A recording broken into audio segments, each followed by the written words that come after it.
Hello friends, welcome back to the Cruciates, one place for your sports injury and joint replacement solutions. I am Dr. Prasad, sports injury and joint replacement specialist, head and founder of the team Cruciates.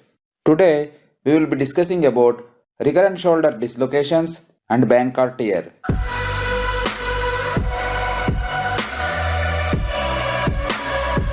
The shoulder joint is a ball and socket type of joint. This is formed by the head of the humerus, which is the ball of the joint, and glenoid cavity, which is the socket of the joint. This is one of the most unstable joint in the human body. Because of this hypermobility, dislocation is most common with shoulder joints. Stability of the shoulder joint mainly provided by ligaments and capsule around the joint, glenoid labrum, and muscles around the joint.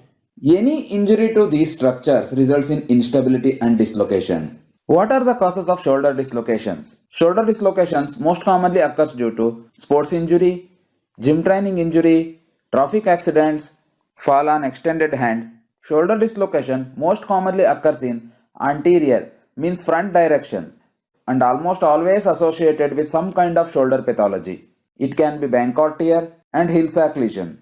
Now the question is, what is a Bankart tear? When there is a dislocation in front and inferior part of the shoulder socket, tearing of the labrum and ligament occurs. We call this as Bankart tear in medical term. Sometimes this Bankart tear may be accompanied by a fracture in the bone of shoulder socket. This is known as bony Bankart lesion. You can see in this CT image, fracture of shoulder socket occurred as a result of shoulder dislocation. Now, let us understand what is a Sach lesion. This is an impactation fracture of the back portion of rounded top of your upper arm bone. Occurred during dislocation of the shoulder. During the event of shoulder dislocation, head of the arm bone impacts over anterior lip of the shoulder socket. This results in an impactation fracture. This fracture of the arm bone is known as Sach lesion. What are the symptoms of Bankart tear? Most common is instability of the shoulder, followed by shoulder pain. He cannot perform overhead activities like throwing a ball, badminton smashes, tennis servicing, etc.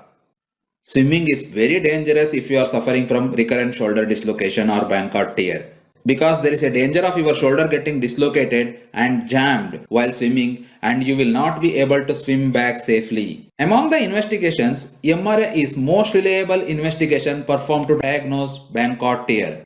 Now let us have a look at the treatment options for Bankart tear. If the patient is having symptoms of instability and episodes of recurrent dislocation, then they definitely need surgery. The surgery is performed arthroscopically, under general anesthesia, joint entered arthroscopically making keyholes. First, diagnostic arthroscopy is performed to confirm the diagnosis and to know the nature of the tear. You can see in this video there is a large Bankart tear which needs to be repaired. Then tear is prepared and repaired to glenoid using suture anchors. If Sach lesion present, it is repaired to posterior capsule using suture anchor. Sometimes shoulder socket bone loss may be so severe we might have to perform reconstructive procedure called Letarget. In this procedure, we transfer a small piece of bone called coracoid to reconstruct your shoulder socket. Post-operatively, patients needs arm pouch for 4 to 6 weeks. Mobilization and physiotherapy done gradually. Patient will be able to do overhead activities by 3 months. WhatsApp your MRI for free opinion and free video consultation to the number displayed below. Keep watching our channel for more informational videos on arthroscopy and joint replacement.